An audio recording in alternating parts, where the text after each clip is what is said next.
कौन ब्रह्मा का पिता है, कौन विष्णु की मां, शंकर का दादा कौन है, हमको दे बता। ये जानने के लिए कृपया सुनिए। जगत गुरु तत्वदर्शी संत रामपाल जी महाराज के अमृत वचन सर्व पवित्र धर्मों के पवित्र शास्त्रों के आधार पर। दर्शकों, देवभूमि के नाम से विख्यात उत्तराखंड राज्य में देवी देवताओं और लोक देवों की पूजा को बहुत ही महत्वपूर्ण माना जाता है। इन्हीं श्रद्धालुओं में से एक थे चमोली के दीपक जी, जिन्होंने बचपन से देवी देवताओं की पूजा की और लगभग 10 वर्ष तक ध्यान योग भी किया। परंतु इतना सब करने के बाद भी इन्हें कुछ हासिल नहीं हुआ, न इन्हें सुख मिला और न ही मानसिक शांति। लेकिन आज दीपक जी का ये कहना है कि संत रामपाल जी महाराज से दीक्षा लेने के बाद मैं पूर्ण रूप से सुखी हूँ। आइए जानते हैं कि आखिर दीपक जी ऐसा क्यों कह रहे हैं। सुनते हैं दीपक जी की कहानी उन्हीं की जुबानी। नमस्कार सर। सत साहिब। सर क्या नाम है आपका? जी मेरा दिकपाल उर्फ दीपक है। मैं उत्तराखंड डिस्ट्रिक्ट चमोली हाट कल्याण का रहने वाला हूँ। सर संत रामपाल जी महाराज से आपने नाम दीक्षा कब ली? जी मैंने 14 अप्रैल 2013 को परम संत सदगुरु रामपाल जी महाराज से नाम दीक्षा ली थी। सर संत रामपाल जी महाराज से नाम दीक्षा लेने से पहले आप क्या भक्ति साधनाएं करते थे? जी भक्ति सब अंधविश्वास था। एक्चुअली जैसे हमारे बुजुर्ग लोग प्रथाओं के हिसाब से देवी देवताओं की पूजा करते थे। हम लोग पहले तो ये भैरों की, गोलों की, मतलब जो भी उत्तराखंड में जो ये देवी देवता उनकी पूजा ज़्यादातर मानते थे। लेकिन बाद में कोई मतलब जानने वाले मिले जो सत्संग से जुड़े हुए थे। लेकिन वो सत्संग भी तब पता चला जब परम संत सदगुरु रामपाल जी महाराज के शरण में आए। तो वो भी काल की भक्ति देते थे। देहरादून ऋषिकेश ओम नगर दूध पानी में उनका आश्रम था। तो उनसे हमने मतलब 8-10 साल मतलब ऐसे वहाँ पर निकाले हमने। उस भक्ति को मैं इतना करा मतलब ध्यान में बैठना 2.5-3 घंटा मतलब मेडिटेशन करते थे। सर आपने बताया कि पहले आपने हरिद्वार से कोई सत्संग लिया, तो क्या वहाँ पर कोई गुरु भी थे? वो उनका नाम अवधूतानंद महाराज जी थे, ओम नगर दूध पानी में। पहले आप भैरव बेताल तथा जैसे उत्तराखंड में देवी देवताओं की भक्ति होती है वह सब करते थे। उसके बाद आपने दत्तानंद जी को अपना गुरु बनाया। तो इन सब भक्ति करने से आपको कोई अनुभव भी हुआ? अगर आपको कोई अनुभव हुआ तो हमारे दर्शकों को जरूर बताएं।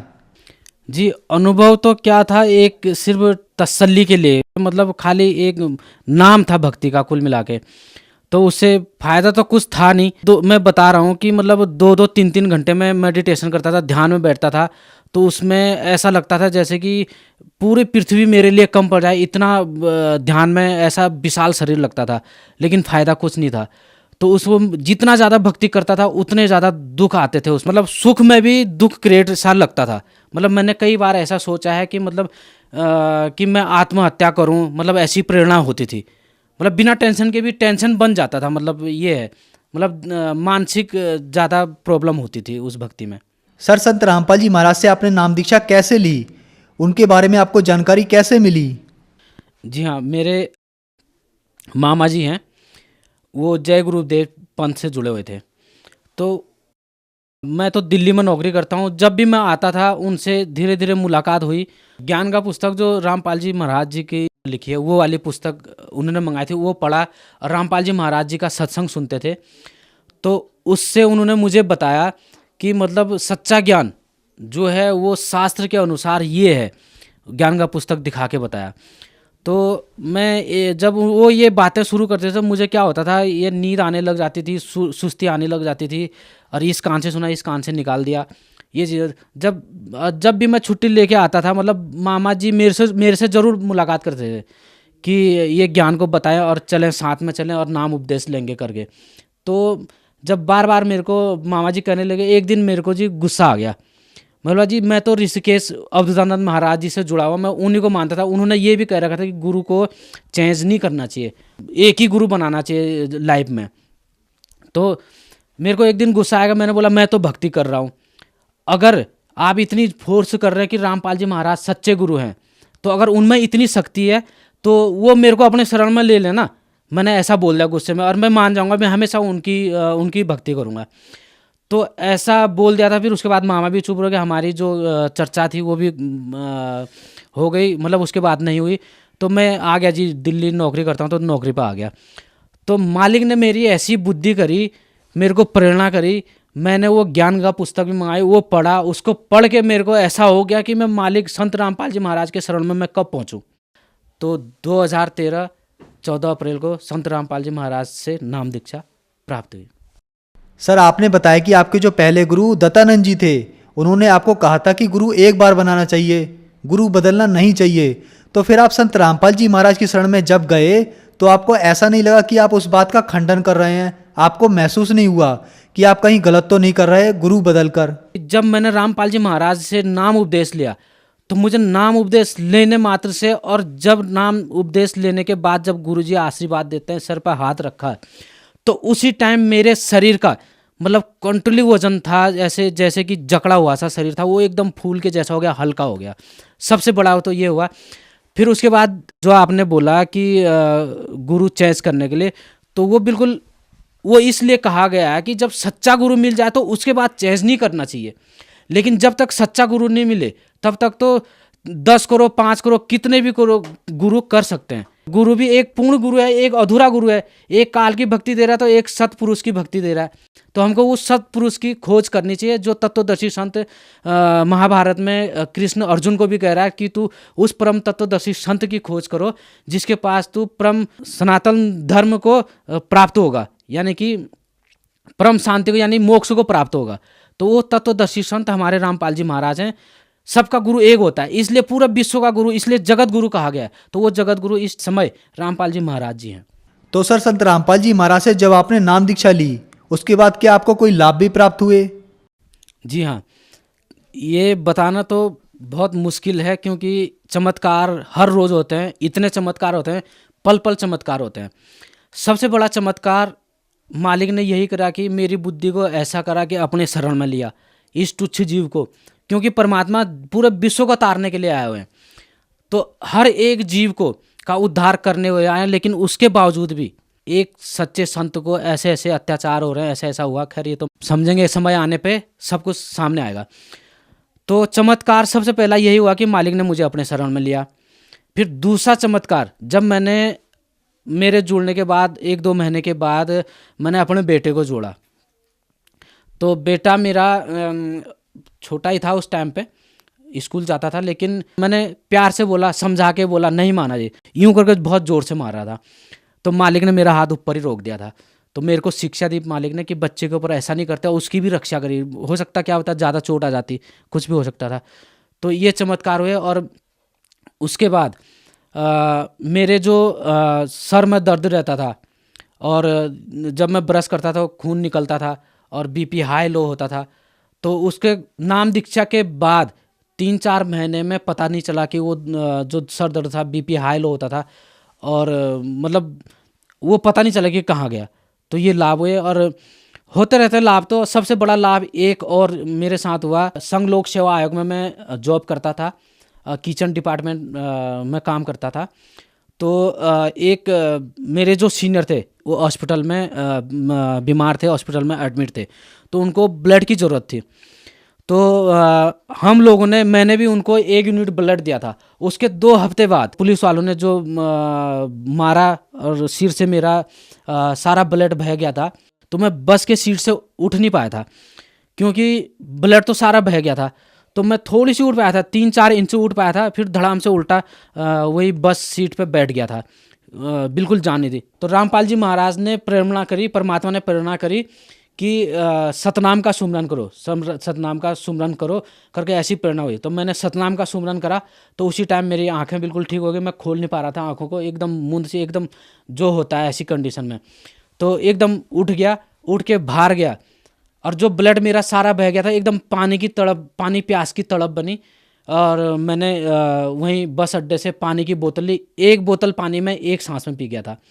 तो 1 बोतल 1 सांस में जब पानी पी गया तो उस पानी का मालिक ने मेरा ब्लड बना दिया। ये लाभ हुए। सर, संत रामपाल जी महाराज से नाम दीक्षा लेने के बाद आपको बहुत लाभ मिले तथा आपका विश्वास और ज़्यादा बढ़ गया। तो जो समाज आज आपको सुन रहा है, आप उन्हें क्या संदेश देना चाहते हैं? पूरे मानव समाज को ये संदेश देना चाहते हैं कि आप रामपाल जी महाराज के प्रति आप प्रमाण देखें कि हमारे जो गुरुजी भक्ति देते हैं वो सारे शास्त्र अनुकूल भक्ति देते हैं। हमारे जो कुल मतलब इष्ट देव जो हैं वो कबीर परमात्मा हैं। तो हमारे परमात्मा जो हैं कबीर साहिब हैं और पूर्ण गुरु जो हैं संत रामपाल जी महाराज हैं। तो मैं सभी मानव समाज को यही संदेश देना चाहता हूँ कि जल्दी से जल्दी आए और रामपाल जी महाराज से नाम लेके और अपना कल्याण करें। सर, संत रामपाल जी महाराज से नाम दीक्षा लेने के लिए क्या करना होगा? रामपाल जी महाराज से नाम दीक्षा लेने के लिए जैसे चैनल हो गया, उसमें रामपाल जी महाराज का सत्संग चलता है, उसमें नीचे एक पट्टी चलती है, उस पर व्हाट्सअप नंबर और मोबाइल नंबर वगैरह होते हैं। उस पर कांटेक्ट करके आप पता कर सकते हैं कि कौन से स्टेज में कहाँ पे नाम दीक्षा स्थल है। तो वहाँ पर आके आप संपर्क करके नाम दीक्षा ले सकते हैं। धन्यवाद सर। सही। दर्शकों, अभी आपने सुने संत रामपाल जी महाराज से दीक्षा प्राप्त करके सुखी हुए भक्त के अनुभव। अब देखिए जगत गुरु तत्वदर्शी संत रामपाल जी महाराज के मंगल प्रवचन। जय गोपाल दंडवत कर, जैसे जय गोपाल बोलिया करते पहले हुए, उनको समझा रहे हैं भगवान। और दंडवत पैरा पड़ प्रणाम, लेकिन दुआ करो दिल पाक से। जब प्रणाम करो हृदय से करो, देखा देखी करने का कोई लाभ नहीं।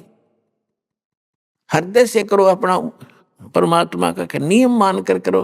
और प्रणाम करते हो, दंडवत किस लिए करते हैं कि माटी हो लिया दाता आपका दास, अब कोई ब्योंत नहीं रहा मेरा नाड़ उठान का। और बाहर जाते फिर के बढ़ रहा तू आ जा खाक प्रणाम करके गया, फिर तू है मूर्ख कहीं का।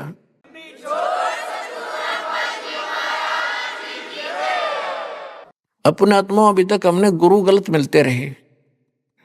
वो ऐसे मिलके जैसे किसी ने तो एक पहिया दे दिया मोटर गाड़ी का, कार का व्हील, अखिलेश ने घुमा ले, यह गाड़ी है, उन्हें पकड़ कर घुमाता जा, हट जाओ गाड़ी आ गई, आप पे चला रहा, आप पे धका रहा उन्हें। और किसी ने स्टीयरिंग दे दिया, वो काट कर छल्ला को ले, ये गाड़ी वो लिए, फिर हट जा गाड़ी आ गई। तो ये जो साधनाएं अभी तक हमसे जैसे कोई हवन ही करते फिरते हैं, ये खास कर देखे यार, ये समाज के आचार्य हैं, जाके कितना बाढ़ का भट्ट अन्यों का हवन कराएंगे, आज थारा हवन कराएंगे, स्वाहा स्वाहा कर चल, बाकी बस हो गया काम। ये तो एक न सोच लो स्टीयरिंग लिए फिर रहे हैं, स्टीयरिंग। तो ये सारा मिलाकर ही क्रियाएं करनी पड़ेंगी, तभी हम मोक्ष होगा। फिर भी जो जितना कर रहा उसका लाभ मिलेगा उसको, क्योंकि ये विधान है परमात्मा का, लेकिन मोक्ष तो नहीं हुआ उसका।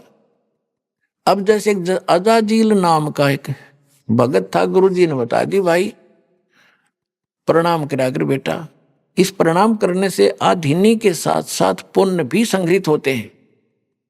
आधिनी तो आनी चाहिए, आधिनी को नाश करने के लिए तो हम करते, लेकिन परमात्मा के लिए की जाने वाली क्रिया से साथ में हमारे पुण्य भी लगते हैं। ये एक यज्ञ का फल भी मिलता है, प्रणाम एक यज्ञ है। और जब हमने कार्य नहीं खत्म किया तो वो यज्ञ का फल तो मिल जाएगा, लेकिन मोक्ष फल फिर भी रह जाएगा, अहंकार में मोक्ष नहीं हो सकता।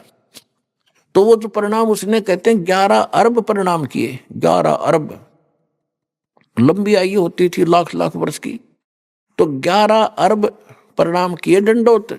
उसके कारण उसके अंदर इतने भक्ति यानी वो पुण्य इकट्ठे हो गए, वो विष्णु लोक में गए।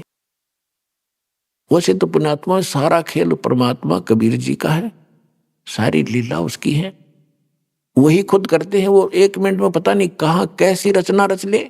जैसे आपको कल बताया था सत्संग में कि वीरदेव सिंह बघेल नाम का एक बादशाह था, वो शिकार खेलन गया था, उनको बहुत दूर निकल गए, कुछ जल मिला नहीं, आहार मिला नहीं, सेना सारी साथ, और भूखा मरे प्यासा 5 मिनट में मर जाता। परमात्मा ने एक पहाड़ के ऊपर इतना गजब का सरोवर बना दिया और वहां फल फूलों से भरे पूरे बाग लगा दिया, और सारे खाया पिया नहाए धोए तोड़ कर भी चल पड़े। मुड़कर देखा वहां ना कुछ, ना सरोवर था ना वो बाग था, टक्कर मारी उसने परमात्मा के चरणों में। तो ये ऐसे भगवान है। तो ऐसे ही उस मालिक ने लीला तो खुद ही करते हैं, सभी भगत उसी के हैं, उसके बच्चे उसी के हैं, तो क्या किया परमात्मा ने, लेकिन ये कुछ पुरानी कथा है, हम उसी तरह बताएंगे तो आपका जल्दी समझ में आ। तो ये विष्णु जी के लोक में पहुंच गया। ये परमात्मा स्वयं ही अपनी अलग व्यवस्था करके उसको समझाने की चेष्टा करते हैं और वही सबका फल देते हैं। गीता अध्याय नंबर 15 के श्लोक नंबर 17 में स्पष्ट किया है कि उत्तम पुरुष तु अन्य परमात्मा इति उदाहरत है, यह लोक तरम अविश्य विभर्ति अवैश्वर है। वो सबका धारण पोषण वही करता, सबको संभालता वही है। जैसे नरसिंह रूप धार के स्वयं परमात्मा आए थे और बाद में विष्णु जी का रूप दिखा दिया, प्रहलाद राज्य हो गया क्योंकि वो भगत उसका था। अब ये है सोशल सिद्धर मैं करूं अपने धन के काज, ताकि भक्ति में आस्था इनकी बनी रहे। तो आज तक ये विष्णु विष्णु करके कम से कम भक्ति तो करते रहे। जब प्रहलाद मारा जाता तो नाम में लेने नहीं पाओ उस मालिक का। तो इस आज के इस प्राइम टाइम के लिए भगवान या भक्ति बचा के लाए, आपकी आस्था बनी रही। अरे भी ये विज्ञान ये शिक्षा इसलिए ना दी थी भगवान ने कि नास्तिक हो जाएंगे मेरे बच्चे। दास देख रहा है थोड़े ही दिनों के बाद, यानी 1960 के बाद हम समझन तो हुए 9 साल के हो गए थे। उसके बाद हम देखते हैं कि लोग नास्तिक हो रहे हैं। कहाँ रखा, किसने देखा भगवान? विज्ञान कहाँ तक पहुंच गए तुम।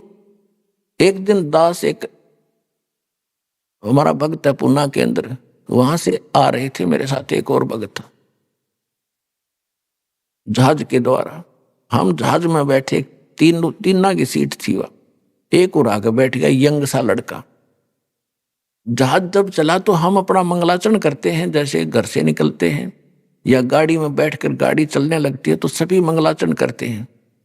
हम अपना मन में मंगलाचरण करने लगे। तो जब हमने वो पूरा कर लिया तब वो कहता है आप क्या कर रहे थे? भगवान से अर्जी कर रहे थे, हमारी मंगल कामना कर रहे थे। हम नहीं बोले कुछ भी, मैं कहने दे भी बोल लेंगे तो पता नहीं क्या कह दे बालक है। अरे वाह भाई वाह, आज के युग में चांद पर चंद्रमा पर जा लिए हैं लोग और तुम अभी भगवान को ही मान रहे हो।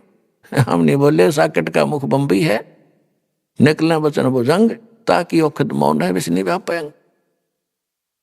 क्यों? एक तो जवानी और फिर यह विज्ञानी, दो दोष उसमें। तो इस प्रकार हम ये नास्तिक बना दिए इसने, और भगवान इसीलिए इस विष को हमारे निकट नहीं आने दिया 4 युग तक। अब ये आया है तो अब इसका समाधान साच करेगा, ना तो नाश हो जाता। अब 30-40 साल के अंदर अब कितना जुल्म हो गया। इस दास ने 1977 में सर्विस ज्वाइन करी थी। उस समय महकमों में ये कहा करते थे कि पूरे एक महकमे के अंदर, जैसे सिंचाई विभाग में, कि फलाना अफसर रिश्वत लेता है और कोई नहीं लेता। और 1995 में दास ने सर्विस छोड़ी थी। उस समय ये कहने को रह गया था कि वो एक अफसर रिश्वत नहीं लेता, बाकी सारे लेते। बताओ कहां तक बिजली गिर गई। इस शिक्षा ने हमारी डिमांड बढ़ा दी, कोठी बनाएंगे, कार लाएंगे, बच्चों को अच्छी शिक्षा देंगे, उनको यो कर दें। जो काम करने का था भले आदमी वो कर लो। अब इसमें ये सुविधा क्यों दी? अकाल क्यों नहीं गिर रहे? कैसे नीचे से पानी निकालने की सुविधा भगवान ने दी कि ऐसी आत्माएं हो तुम। आपके लिए परमात्मा ने सुविधा करनी इसलिए पड़ी कि ये भक्ति कर लेंगे। अब जैसे हमने देखा हमारी माता चाकी पीछा का कीता ही सारी लायक के आटा 2 घंटे में जाकर 2 किलो गेहूं पीछा करते हैं और 2 घंटे लगी रहती है। फिर चारा काटा करते पशुओं का, ऐसे हाथ से मशीन चला कर, और वो मुश्किल से 2 घंटे में जाकर 4 पशुओं का चारा मुश्किल से होता था। और अब मालिक ने ऐसी टेक्निक दी, मालिक ने दिया है दिमाग, ये माइंड, और बटन दबा दे, घर घर में चाकी छोटी छोटी बना दी, पीसो। अब हम उस समय को जो व्यर्थ हमारा जाता था, परमात्मा ने चलाई तो न्यू थी कि चाकी चला दो और माड़ा हाथ में ले लो, भक्ति कर लो। नहीं पहले वो उस समय लगे रहे थे घसट पसट में, कदे वो मोटा आटा आ गया, कदे छोटा हो गया। तो ऐसे ही परमात्मा ने सुविधाएं जो आपको दी है। पहले हमने देखा गेहूं निकाला करते थे फसल काट के, 1-1 महीने में 50-100 मन गेहूं मुश्किल से सेट होया करते। ऊपर पशु घुमाए जाते एक कीकर का झाड़ का छड़ा काट के पीछे बांध लेते, उसने घुसाए जाते। हमने खुद कर रखे वो काम, हमारे पैर कट जाया करते थे उसमें घूमते घूमते। जब जाके कि तो गेहूं निकला करती, अरे 2 घंटे में काट लिया 100 क्विंटल गेहूं ने। तो वो समय जो बच गए कहाँ प्रयोग कर रहे हैं? राजनीति के गप्पे मार के, या कि तो टीवी पर आंख पाड़े देखे रहेंगे, बकवास सुनेंगे, या कि तो ताश खेल लेंगे। तो अब उस समय का सदुपयोग करना आपने। जो भगवान ने आपको ये अच्छी सुविधाएं दी है, ये इसलिए दी है कि मेरे बच्चे भी मालिक बचेंगे। और हमने टेंशन बढ़ा ली गणी, वजन करने के लिए टेंशन कम होनी चाहिए, तो हमने परंपराएं बढ़ा दी, थोड़ी सी सुविधा होगी। फिर ब्याह शादी में और बच्चा होने पर जलवा पूजे, कुआ पूजे, तो पूजन की चीज थी वो तो पूजते थे, कुआ पर माथा मारने जाए बता। तो कहने का भाव ये है कि इस शिक्षा ने हमें कहां से कहां जा छोड़ा। अब जो मालिक ने आपको आवश्यक थी वो चीज दे दी, आपको जरूरत थी इलेक्ट्रॉनिक मीडिया की, घर बैठे आप अपना भगवान का सत्संग सुन सकते हैं। आपको आवश्यकता थी मोबाइल फोन की, चिप डालो, इसमें मेमोरी कार्ड डालो और मालिक की आरती शुरू करो, मंत्र कर लो, कभी प्रवचन सत्संग सुन लो। यानी सारा दिन इस माइंड को ब्यूजी रखे ना, ये तो भूत है यू मन। एक बाबा जी था, उसने अपने चेले को एक विद्या सिखा दी और उसने कहा बेटा मेरी अब्सेंस में इस विद्या को प्रयोग मत करना। वो कहने लगा ठीक है गुरुजी। एक दिन गुरुजी कहीं चले गए, तो उसने सोचा गुरुजी ने जो विद्या बताई है उसने देखते लूं वह कारगर भी है कि नहीं। उसने बाद में वह प्रयोग कर ली, वह प्रयोग कर ली तो उसके सामने एक जंद प्रकट हो गया, भूत जंद।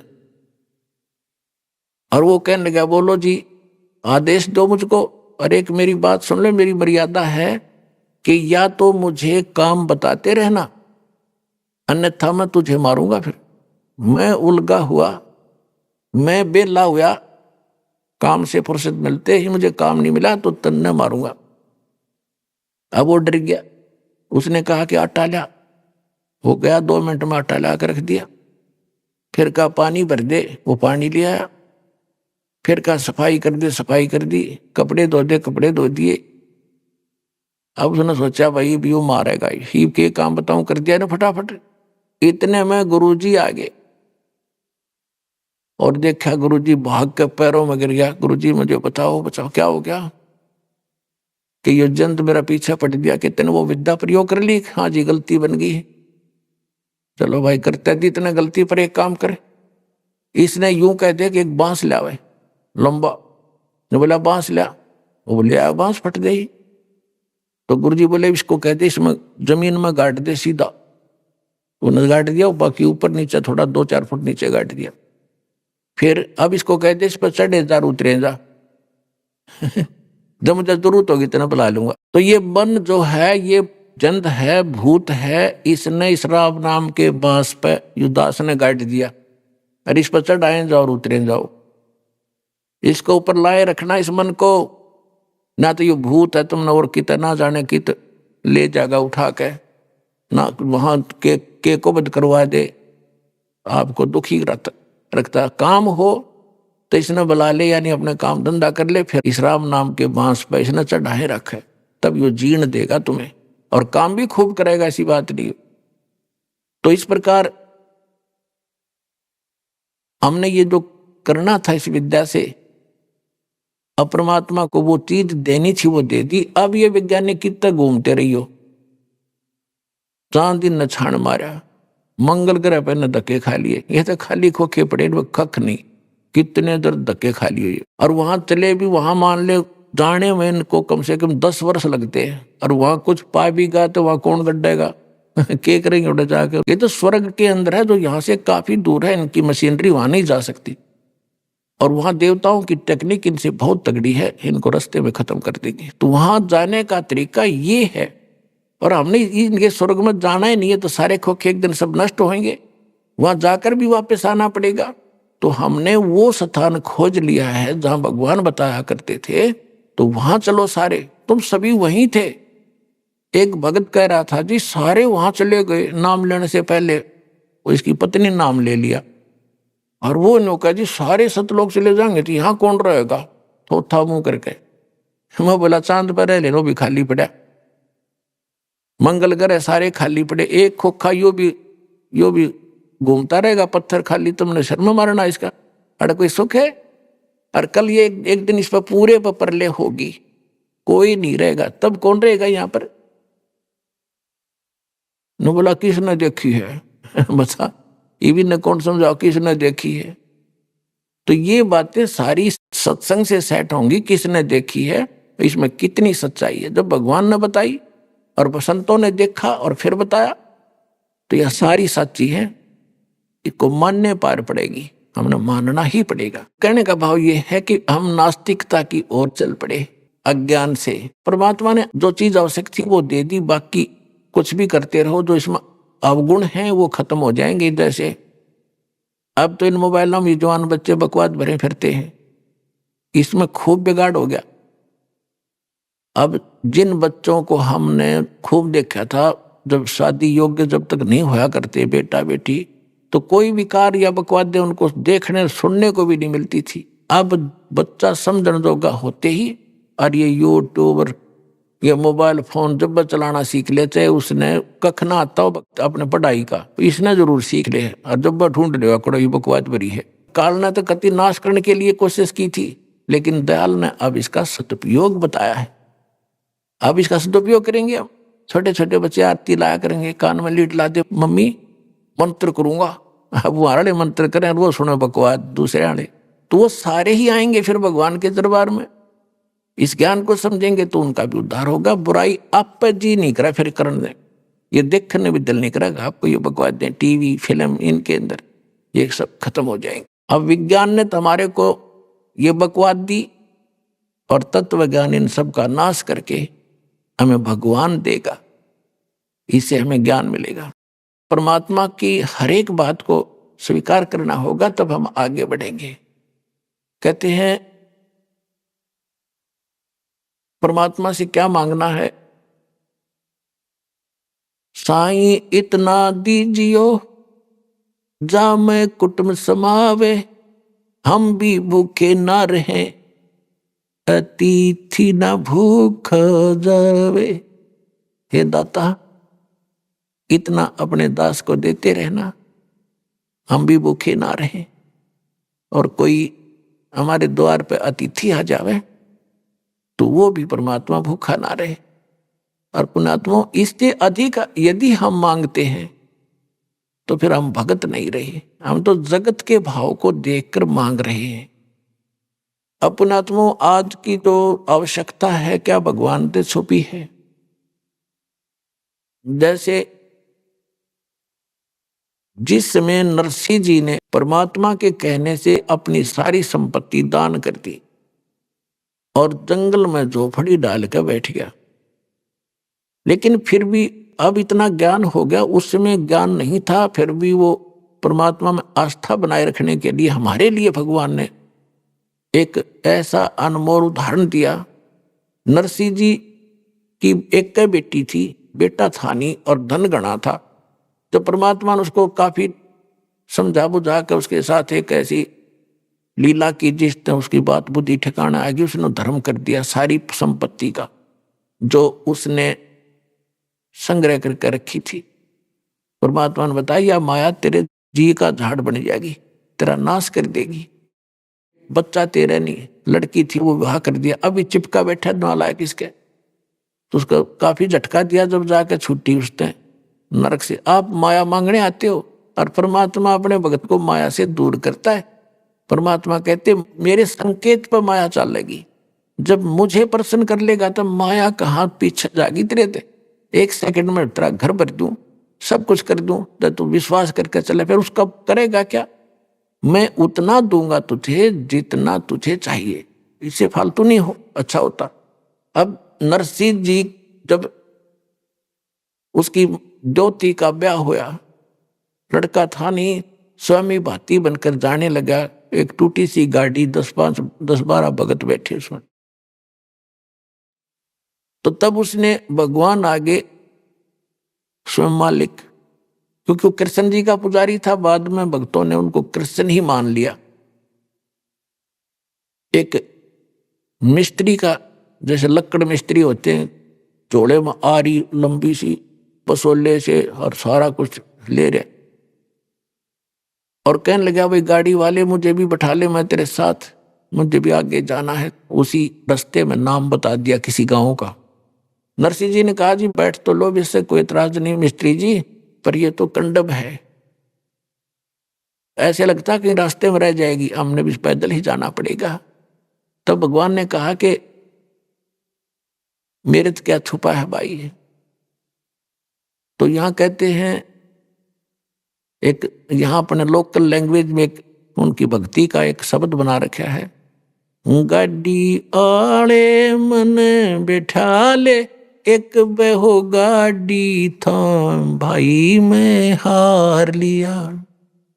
भगवान आके खड़े हो गए कि एक गाड़ी वाले गाड़ी रोको, मुझे भी बैठा लो, मैं थका हुआ हूं। नरसिंह जी जब न्यों बोले ये गाड़ी मेरी पुरानी है, नरसिंह जी जब न्यों बोले गाड़ी मेरी पुरानी है, प्रभु जी जब न्यों बोले के मेरे ते छानी है। अब दास तो आपको बताना चाहता है, इतना ही बताऊंगा कि भगवान नरसिंह भगत कह रहा था कि मेरी तो गाड़ी टूटी फूटी पुरानी सी है भगत, बैठा तो लूंगा मैं, नाटता नहीं, पर ये सफल नहीं हो गए। तो भगवान ने बोले क्या मेरे से छुपा है, तुझे क्या दुख है। और फिर वह 1 मिनट में गाड़ी सेट कर दी और खुद ड्राइवर बन गया। बैलों को बैला बात फेर दिया, तगड़े हो गए, बूढ़े बूढ़े दे रखे थे, मांगे ला रखे थे किसी तरह, और जा छोड़ा पल में उतर के चल पड़े, अगले भाई भगतो तुम जाओ, मेरा काम आ गया। जब उन्होंने देखा रहे इतना सफर इतने समय में तय कर दिया, उतरे कि ये तो मालिक थे।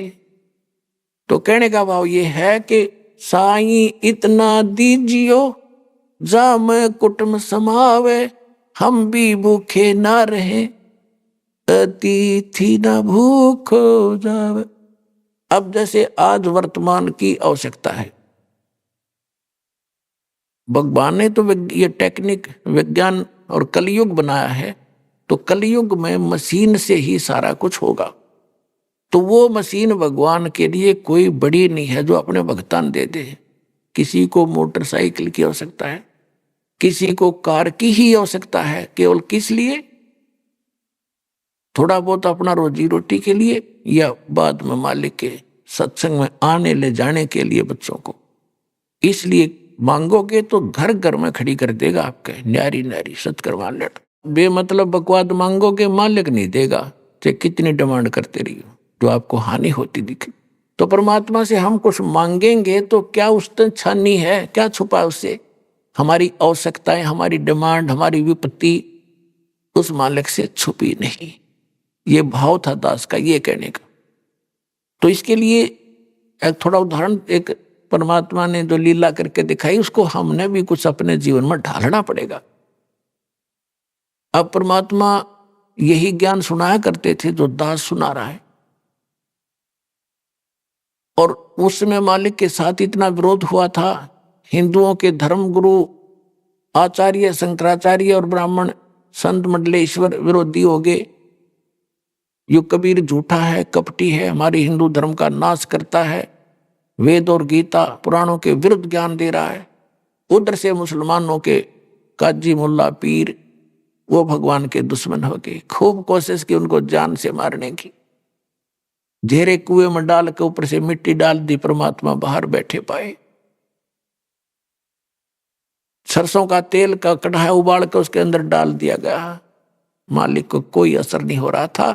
और राजा सिकंदर लोधी ने उसमें उंगली डाल के चेक करना चाहा कि कबीर जी बैठे हैं और उबल रहा है तेल सरसों का, जब ये नहीं जल रहे तो मुझे क्या दिक्कत होगी, चेक करने के लिए। क्योंकि उसके धार्मिक गुरु पीर शेख तकी ने यह कह दिया था कि राजन इसने तेल की तासीर ठंडी कर दी, जादूगर है इसलिए ना जल रहा। उस अपने पीर के विश्वास पर उसने डाल दी उंगली, जितनी उंगली तेल में गई थी कट के न्यारी होगी, जल गई, इतना तेज गर्म था, और बेहोश होकर गिर गया राजा। तब परमात्मा निकले, राजा चिल्लावे, होश में लाए, फिर चिल्लाओ बुरी तरह मर गया रे, तो परमात्मा ने वो उंगली पूरी कर दी, अगले फिर मत इस चक्कर में आइए।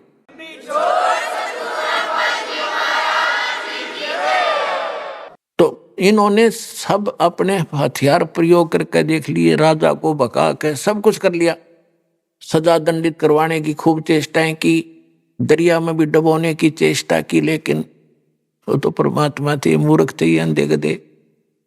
भगवान के मार्ग में जो बाधा उत्पन्न करते हैं, परमात्मा जो काम करना चाहते हैं उसको कोई रोक नहीं सकता, और उस परमात्मा के मार्ग में जो खड़ा होकर विरोध करते हैं तो अंधे गधे होते हैं।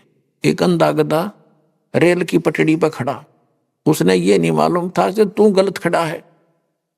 अब उसने अंधे के पास कानों से भनक आती है, कौन तुझे डिस्टर्ब करने आ रहा है निकट, तो उसी तरफ पैर कर लेता हो और दोनों लात मारा कर कठिए दुरुत्ती छोड़ा कर। तो उसने देखा कि पीछे से कोई खटखट गड़गड़ होता आ रहा है, उसने उधर अपने पैर कर लिए, कान दे निकट, इसको ठोकूंगा, कौन मुझे डिस्टर्ब करने आ रहा है, छेड़ दे। वह गाड़ी निकट आई, उसने दोनों लात मारी वो उठा के पटक दिया, भाई पड़ा एक लोहा जाके। अब उस मूर्ख को ये नहीं पता था तू गलत जगह खड़ा है, या तो रेल मार्ग है तो आवेगी, इसने रोका कैसे तू। तो ये जो भगवान का चलाया मार्ग होता है, जो मालिक स्वयं आए थे, आज यूं चला रखा है जो दास के माध्यम से, और इसमें जो बाधा करेगा वो अंधा गधा होगा, कति मूर्ख महामूर्ख होगा, उसकी ऐसी हालत होगी। अब अंधा गधा था कौन, हिरण्यकशिपु। उसने अपना भट्ठा बैठाया और भगत को सताने की और उसके मुबादा करने की, भक्ति से हटाने की चेष्टा की थी, उसका सर्वनाश हुआ। तो इस प्रकार पुण्यात्माओं, परमात्मा उस समय ये ज्ञान दिया करते थे। और कैसे रहते थे, एक झोपड़ी में एक निर्धन व्यक्ति कपड़ा बुनते थे, 5-7 दिन में कोई कपड़ा बुनाई आती थी, उससे रोजी रोटी चलाते थे, आटा लाते थे मोल। परमात्मा खुद 2 माता पिता 2 बालक और एक आप 5 सदस्य थे, 2 बच्चे, एक लड़का लड़की। परमात्मा ने मुर्दे जीवित किए थे किसी कारण से, ताकि ये कुछ समझ जान लोग, इससे कारण से मुझे मान ले, आई एम गॉड।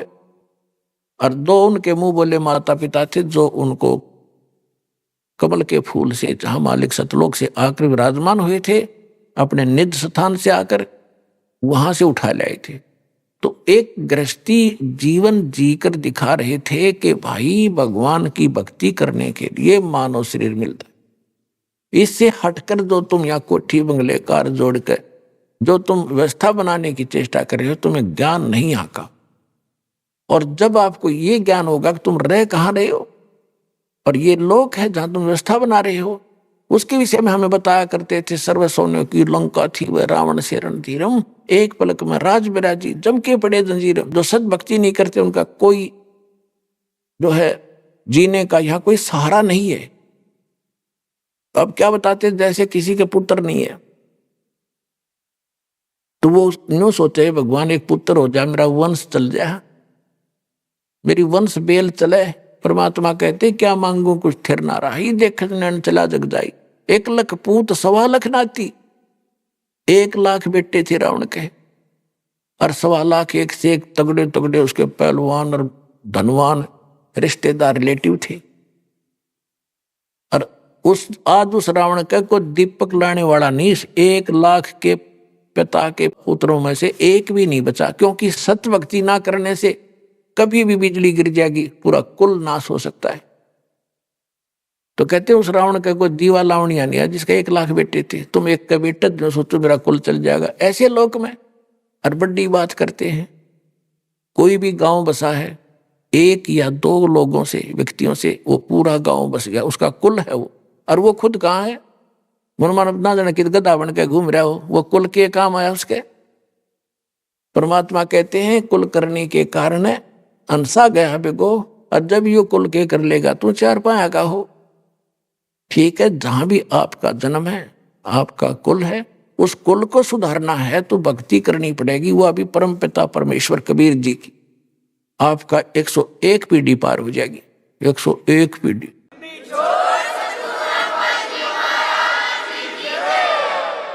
फिर परमात्मा कहते हैं कुल खोए कुल होत है, कुल राखे कुल जावे, राम ने कुल कुल भेंट ले, सब कुल रहा समाए। अगर आप इस कुल के लोक लाज में आके भक्ति त्याग दी नहीं कर रहे हो, लोक लाज में आकर मर्यादा भंग कर देते हो, तो परमात्मा कहते हैं कि कुल खोए कुल होत है। इस कुल को तो आपने खोना पड़ेगा। खोना मीन इनकी उन मर्यादाओं में सहयोग नहीं देना है जो गुरु जी ने मना किया है। तो आपने कुल खो लिया, वो मर्यादाएं नहीं निभा रहे जो गलत थी, भक्ति बाधक थी। कुल खोए कुल होत है, कुल रखे कुल जावे। लोक लाज में आकर मर्यादा भंग कर दिया आपने। कुल की मर्यादा तो राख ली, लेकिन भगवान रुस गए आपते, वो रुष्ट हो गए। वो कुल भी गया और आप भी गए, फिर गधे बने। वहां कुल कुत्ते में जन्म लिया, वहां भाईचारा साए मिलेंगे, माता पिता भी मिलेंगे और भाई बहन भी वहां मिलेंगी। परमात्मा कहते हैं मात पिता मिल जाएंगे, 184 माही। सतगुर सेवा और बंदगी भाई फेर मिलन की नाही। माता पिता तो आपको सब जगह मिल जाएंगे। गधे का जन्म लेंगे वहां भी माता पिता, कुत्ते का जन्म लेवांगे वहां भी माता पिता, सुअर का जन्म लेंगे वहां भी माता पिता, और सारा कुल तैयार पाओगा। लेकिन मानुष जन्म पाकर नहीं रटे हरि नाम, और जैसे कुआ जल बिना फिर बनवाया क्या काम। लेकिन ये मनुष्य जीवन फिर नहीं मिलेगा। और माता पिता तो बहुत मिल जाएंगे। ये इस समय सत्संग और गुरु सतगुरु मिलना ये बड़ा दुर्लभ है, जो आपको उपलब्ध हुआ, सुलभ हो गया। अभी आपने सुने संत रामपाल जी महाराज के मंगल प्रवचन। आइए अब सुनते हैं संत रामपाल जी महाराज से नाम दीक्षा लेकर सतभक्ति करके अद्भुत लाभ प्राप्त करने वाले अनुयायी के विचार। दर्शकों, परमेश्वर की खोज में प्रभु प्रेमी आत्माएं हर वो मार्ग अपनाती हैं जहां से उन्हें उम्मीद होती है कि उनका दुख दूर होगा। दिल्ली की निवासी कमला जी भी इसी खोज में थीं। उन्होंने अनेकों धर्म गुरुओं के सत्संग सुने, तीर्थ स्थलों पर गईं, बालाजी और देवी देवताओं की साधना भी की, व्रत भी किए, लेकिन उनकी परेशानियां खत्म ही नहीं हुई। इसके विपरीत कई समस्याओं ने इन्हें घेर लिया। लेकिन कमला जी की जिंदगी तब बदली जब इन्हें संत रामपाल जी महाराज द्वारा लिखित पुस्तक ज्ञान गंगा प्राप्त हुई। आखिर कैसे एक पुस्तक ने कमला जी की जिंदगी बदल दी? आइए जानते हैं कमला जी की पूरी कहानी उन्हीं की जुबानी। नमस्कार जी। नमस्कार जी, सत साहब जी। क्या नाम है बहन जी आपका? मेरा नाम है भगतमती कमला है जी। बहन जी आप कहाँ के रहने वाले हैं? मैं छतरपुर नई दिल्ली की रहने वाली हूँ जी। बहन जी संत रामपाल जी महाराज से नाम दीक्षा आपने कब ली? संत रामपाल जी महाराज से मैंने नाम दीक्षा ली 18 अप्रैल 2014 में ली। बहन जी संत रामपाल जी महाराज से नाम दीक्षा लेने से पहले क्या आप कोई भक्ति साधना करते थे? हाँ, मैं पहले भक्ति साधना करती थी। पितरों की भक्ति करती थी, शिव जी की भक्ति करती थी, विष्णु भगवान की भक्ति करती थी, दुर्गा माता की, सभी देवी देवताओं की भक्ति करती थी। और 7-8 साल की उम्र से ही मैं भक्ति करती आ रही हूँ, क्योंकि जिस समय में बच्चे चंपक नंदन पढ़ते थे मेरे पिताजी ने भक्ति की किताबें मुझे दी, जिससे मेरा ध्यान भक्ति में रहा। और शुरू से ही मैं सभी देवी देवताओं की भक्ति करती थी। मैंने 18 साल तक 1998 से लेके परमहंस सत्यार्थी जी की भक्ति दी। उन्होंने सिर्फ एक सोहम मंत्र दिया था कि जब भी आप उठते बैठते सोहम मंत्र का जाप करना है। ये शिव जी का मंत्र है और ये आपका कल्याण करेगा। और जितने भी गुरु धर्म गुरु हैं हमारे आसपास में, उनके सत्संग होते थे और मैं वहाँ जाती थी। वो सब इन्हीं देवी देवताओं की भक्ति बताते थे। तो बहन जी बचपन से ही आपने देवी देवताओं की भक्ति की और उसके बाद आपने एक गुरु बनाए परमहंस सत्यार्थी जी, जिन्होंने आपको सोहम मंत्र का जाप करने को दिया था और उनकी भक्ति आपने 18 साल तक की। उसके अलावा आप अन्य गुरुओं संतों के सत्संग में भी जाते रहते थे। तो जो ये सारी भक्ति आपने की, इन सब से आपको क्या लाभ हुए? इन सब से कोई खास लाभ तो नहीं हुए, लेकिन हाँ हमें ये था कि जो भी घर में सुख हो रहा है या हमारी कोई हारी बीमारी में थोड़ा बहुत आराम हो रहा है तो शायद हमारी इन भक्ति की वजह से ही हो रहा है। बालाजी भी जाते थे, हनुमान जी की पूजा करते थे और शिव जी की तो मैं इतनी कट्टर भगत थी कि सोमवार के दिन मैं पानी तक भी नहीं पीती थी, शाम के टाइम में भोजन करती थी। और 16 सोमवार कभी चूरमे के करती थी, कभी केले के करते थे, फलिहार के करते थे। और खाना पीना खाने से पहले मैं डेली शिव जी पे पानी भी चढ़ाने जाती थी, जल भी। और जो भी कोई मुझे बता देता था वही करती थी। मैं बहुत ज़्यादा परेशान थी, तो किसी ने कहा कि मोहन बाबा की खोड़ी पे चले जाओ मिलकपुर। मैं वहाँ भी गई कई बार, उन्होंने कहा वहाँ परिक्रमा भी दे के आओ, वो भी मैं दे के आई। और जहाँ जहाँ भी जिसने जो भी बताया मैं हर जगह गई। और जिस भी देवताओं की उन्होंने भक्ति बताई कि आप यहाँ चले जाओ। एक बार महुए के पेड़ पे यूपी में हुआ था कि वहाँ पे बीमारी ठीक हो जाती है, तो मैं बहुत ज़्यादा बीमार रहती थी। मैं शादी के बाद इतनी ज़्यादा बीमार रहती थी कि मेरे 17-18 ऑपरेशन हो चुके हैं, और बवासीर के ही मेरे खाली 17-12 ऑपरेशन हो चुके हैं। और कम से कम 3 बार के तो ऐसे चांस है कि 3 बार तो मैं ऑपरेशन के दौरान मतलब बिल्कुल ख़त्म ही हो गई थी। डॉक्टर ने बाद में बताया कि आप क्या कर रहे थे, आप तो बिल्कुल ही मर ही चुके थे, दोबारा से ऑक्सीजन लगाने के बाद आपके सांस आए हैं वापस। एक बार सबसे पहले तो ये चांस मेरे साथ 7 साल की उम्र में हुआ। मेरे सर में रसोली थी, मेरा सफदरजंग में ऑपरेशन हुआ था, और रसोली का ऑपरेशन मेरा सबसे पहला नंबर था। तो 75 बच्चों के ऑपरेशन हो चुके थे, और जिसमें से 35 बच्चों की डेथ भी हो चुकी थी, और मेरा पहला नंबर था। डॉक्टर और नर्स बोल रही थी बार बार मेरे घर वालों को कि ये मर चुकी है, इसको शव घर में डाल दे। मेरे पति भी बहुत साईं बाबा की और हनुमान जी की भक्ति करते थे। वो हर मंगलवार को हनुमान चालीसा पढ़ते थे, मंदिर जाते थे, और साईं बाबा मंदिर में भी बहुत सेवा करते थे, और छतरपुर मंदिर में भी नवरात्रों में और हर संडे के सेवा करते थे।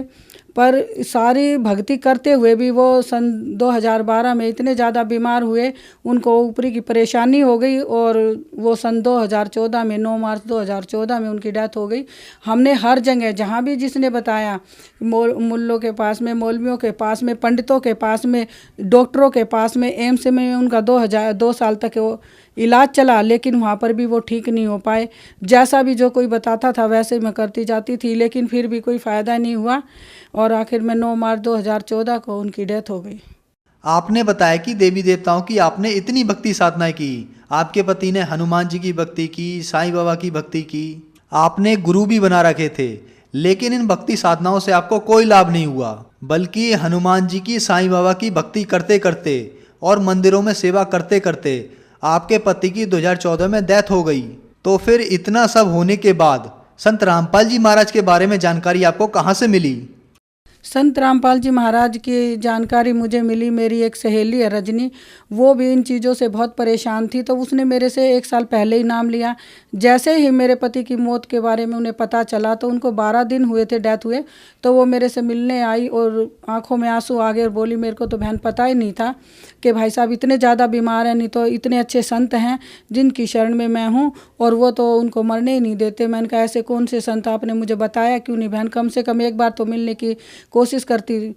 तो मैं अपनी सहेली के सामने रो रही थी, मैं बोल रही थी मैं अपने पति के बिना जिंदा नहीं रह पाऊंगी, मेरे बच्चे भी जिंदा नहीं रह पाएंगे।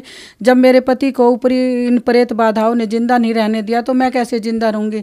तो उन्होंने मुझे आश्वासन दिया कि बहन ऐसा मत सोच, अब आपको कुछ भी नहीं होगा, ना आपके बच्चों को होगा। मेरे पास एक ऐसी किताब है जिसको पढ़ोगी तो आपको भी विश्वास हो जाएगा। मैंने कहा वो कौन सी किताब है? वो उस किताब का नाम था ज्ञान गंगा।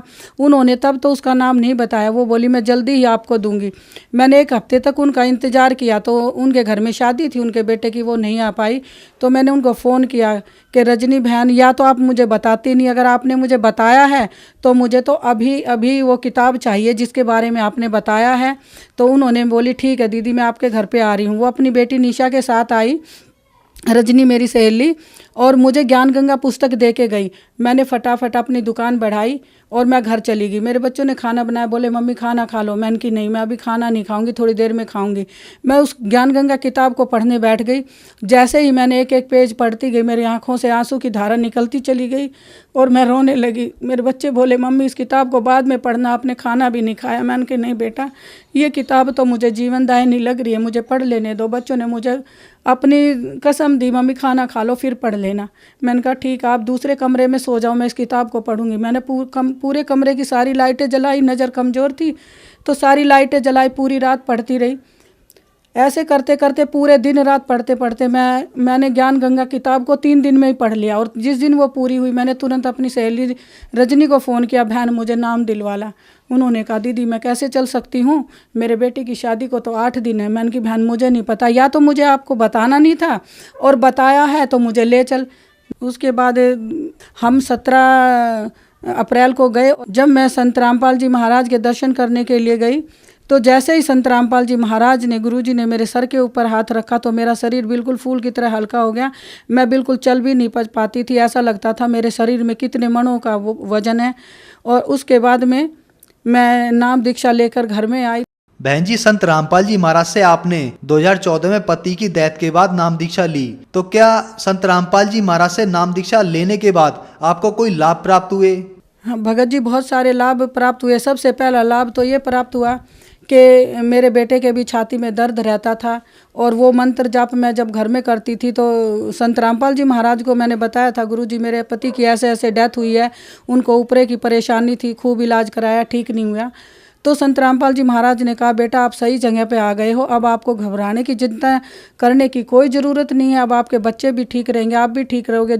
उसके बाद में मेरा शरीर इतना बीमार रहता था कि मेरे 17 ऑपरेशन हो चुके थे। मैं हमेशा चारपाई में रहती थी, तो मैं ये सोच सोच के रोती थी कि जब मेरे पति के रहते हुए भी मैं ठीक नहीं रह पाई, बच्चों को ठीक नहीं रख पाई, तो अब उनकी एब्सेंट में मैं क्या करूँगी।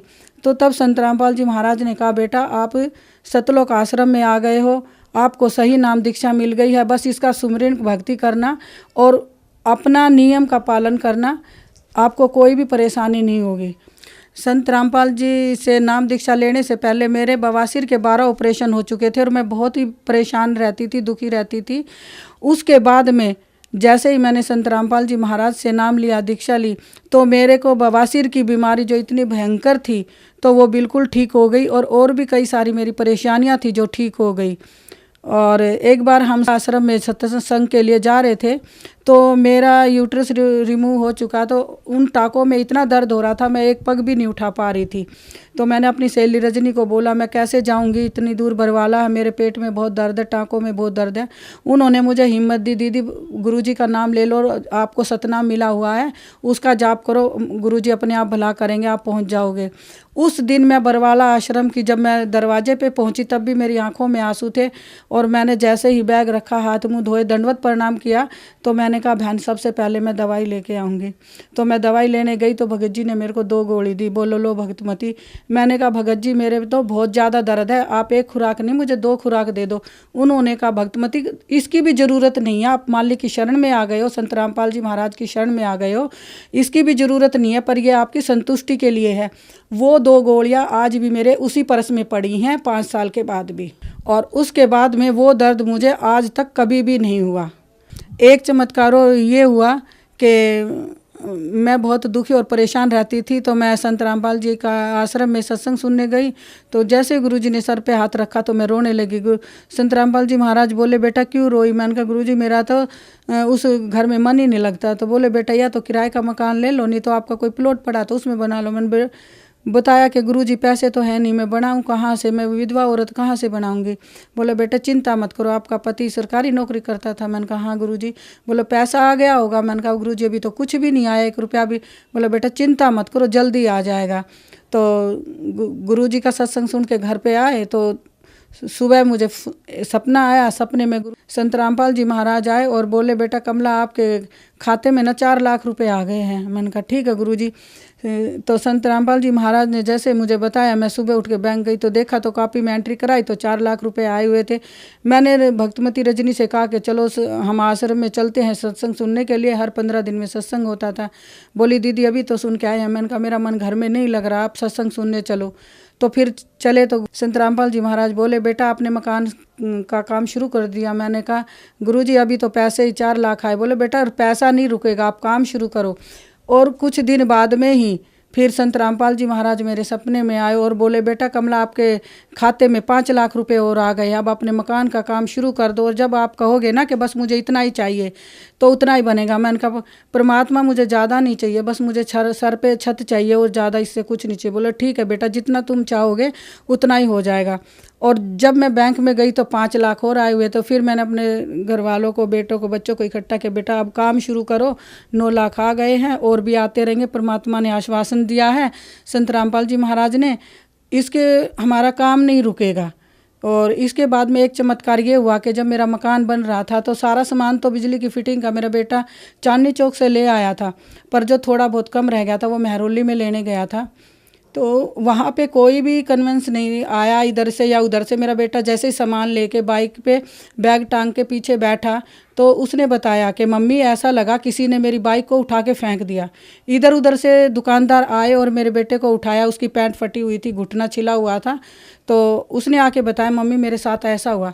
मैंने कहा बेटा थोड़ी बहुत खरोच आ गई है, पर संत रामपाल जी महाराज का आशीर्वाद हमारे सर के ऊपर है तो आपका बाल भी बाका नहीं हो सकता।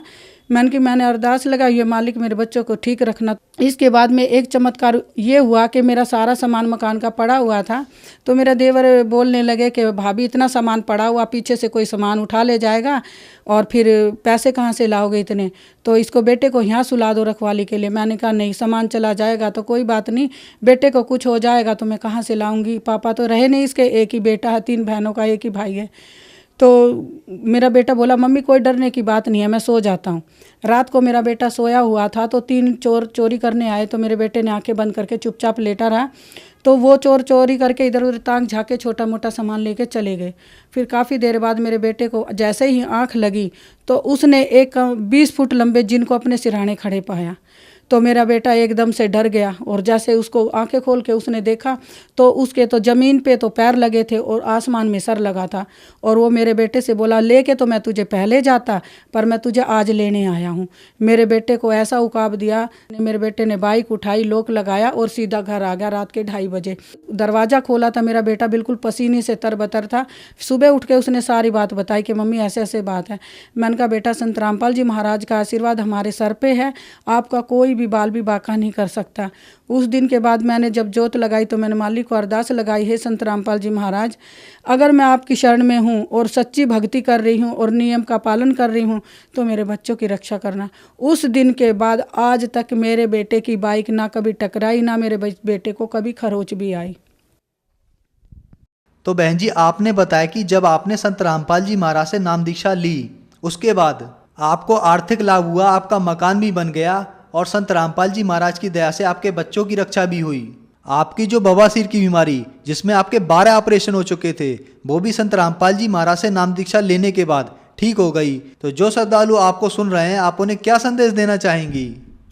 जो श्रद्धालु मुझे सुन रहे हैं मैं उनको एक ही संदेश देना चाहूँगी कि इस संसार में अगर कोई पूर्ण परमात्मा है, कोई पूर्ण गुरु है, जगत गुरु है, वो है संत तत्वदर्शी संत रामपाल जी महाराज।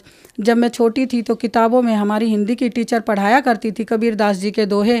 तो जब मैंने संत रामपाल जी दास से नाम लिया तो मुझे उन दोहों का पूरा सार पहले तो समझ में आ गया था, क्योंकि वो बताती थी कि जो सच्चाई संत कबीरदास जी के दोहों में थी वो किसी कवि के दोहों में या किसी कवि की कविताओं में नहीं थी।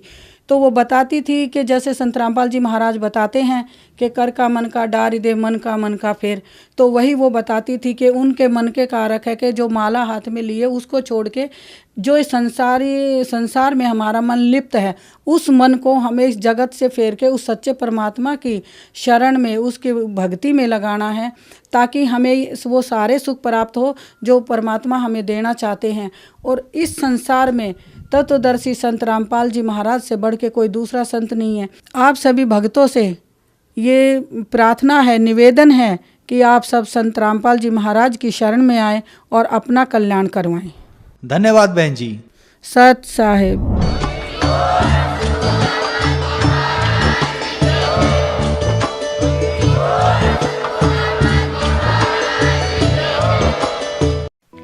आप सुन रहे थे जगत गुरु तत्वदर्शी संत रामपाल जी महाराज के मंगल प्रवचन। अधिक जानकारी के लिए संपर्क करें।